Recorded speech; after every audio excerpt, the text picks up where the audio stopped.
In 1992, a woman named Beth Rutherford told her therapist something that would eventually put her father in prison. She had recovered a memory, she said, of being abused as a child. She was certain she had seen it. The details were vivid, specific, and completely real to her. The only problem was that when investigators looked into it, the abuse had never happened. Not a single piece of physical evidence existed. Her father was innocent, and the memory that destroyed his life was one her own brain had invented from nothing. Beth Rutherford was not lying. She was not confused about whether she was telling the truth. She had experienced what felt, to every part of her mind, like a genuine recollection of a genuine event. The certainty she felt was total, and that certainty is exactly what makes this story so disturbing. Because if her brain could do that to her, the question you have to sit with is simple. What has yours done to you? Most people think of memory the way they think of a video recording. You live through something, your brain saves it, and when you want to access it later, you press play. The file is there. The footage is intact. Maybe it degrades a little over time, like an old tape going fuzzy at the edges. But the core of it stays true. What actually happened stays what actually happened. That model is completely wrong, and scientists have known it for decades. Memory is not storage. Memory is reconstruction. Every single time you remember something, your brain does not retrieve a saved file. It rebuilds the experience from scratch, pulling fragments from different regions, filling gaps with inference, borrowing details from similar experiences, and reassembling everything into something that feels whole. The process is so seamless, so automatic, so convincing that you never notice it happening. But the memory you walk away with after remembering something is not identical to the memory you had before you remembered it. It has been subtly altered.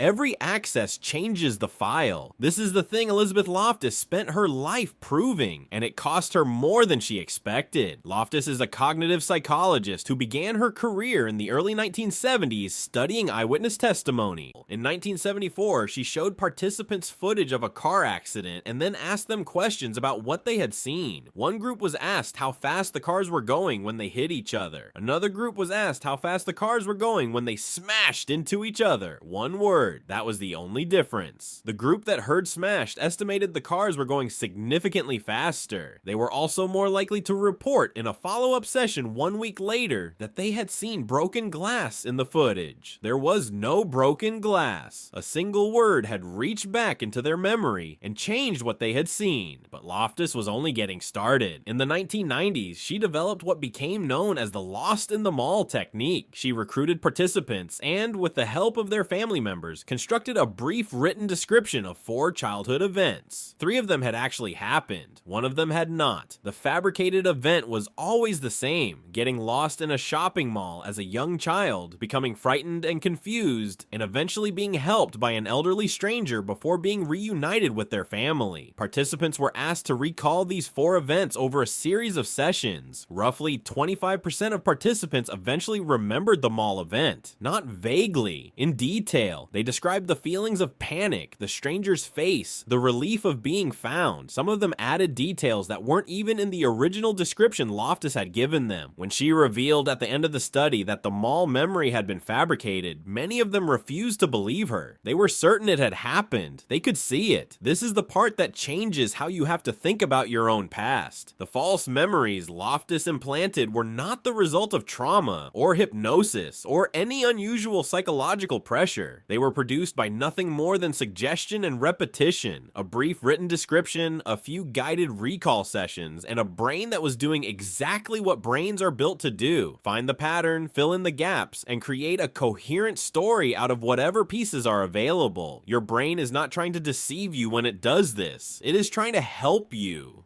The problem is that the same mechanism that makes memory flexible and adaptive also makes it deeply, structurally unreliable. And here is where it gets stranger. The vulnerability doesn't live at the edges of your memory. It lives at the center. In 2001, psychologist Ulrich Neisser had been studying a specific kind of memory for years, what he called flashbulb memories. These are the memories attached to moments of extreme shock or significance. Where you were when you heard about a disaster. The exact moment you receive devastating news. These are the memories people describe as photographic, burned in, unchangeable, more reliable than ordinary memories precisely because of the emotional intensity that surrounded them. Neisser had been collecting data on exactly these memories since 1986 when the Space Shuttle Challenger exploded. He asked students the day after the disaster to write down exactly where they were, what they were doing, and how they found out. Then he followed up 2.5 years later and asked them the same questions. More than a third of the accounts were dramatically different. Some were unrecognizable from the original. When he showed participants their own handwritten descriptions from the day after the explosion, several refused to believe they had written them. They trusted their current memory over their own documented evidence. The more significant the moment, it turns out, the more certain you feel. And the more certain you feel, the less you question it. Emotional intensity doesn't make memory more accurate. It makes you more convinced that it is, which is an entirely different thing. So here is the full picture of what your memory actually is. It is a story your brain tells itself, assembled from fragments, shaped by everything that came after the original event, altered slightly every time it is accessed, and filtered through who you are now rather than who you were then. It is not a record of your past. It is your brain's best current theory about what your past probably was. Which raises the question Beth Rutherford's case eventually forced into the open. If false memories can be created through nothing more than suggestion, and if real memories are reconstructed and altered every time they are accessed, how many things in your own past are not what you remember them to be?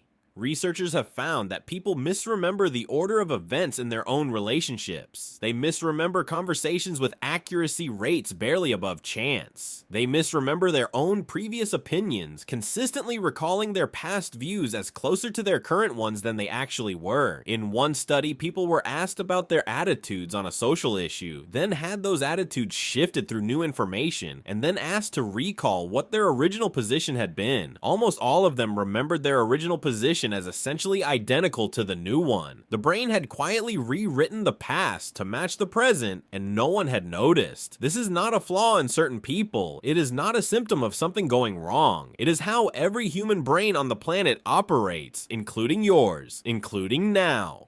The memory you are most certain about is the one your brain has had the most opportunities to alter, the one you have told the most times, replayed the most often, returned to in the most emotional moments. Each replay is a reconstruction. Each retelling shifts something. The memory that feels most like bedrock is the one that has been rebuilt the most times. Beth Rutherford eventually came to understand what had happened to her. The memories she had recovered were the product of a therapeutic process that, without intending to, had guided her brain toward a story that wasn't there. She publicly recanted. She reconciled with her father, but the years those memories had taken from both of them were not recoverable. The damage that had been done by a memory that felt completely, absolutely, unquestionably real had no way to be undone. You are not your memories. Not exactly. You are the story your brain has been quietly constructing and reconstructing about who you are and what has happened to you, one retrieval at a time, for your entire life. The past you carry with you is not the past that happened. It is the past your brain decided again and again to keep. And somewhere in there, in the gap between what happened and what you remember, is a version of your life that no one will ever fully recover.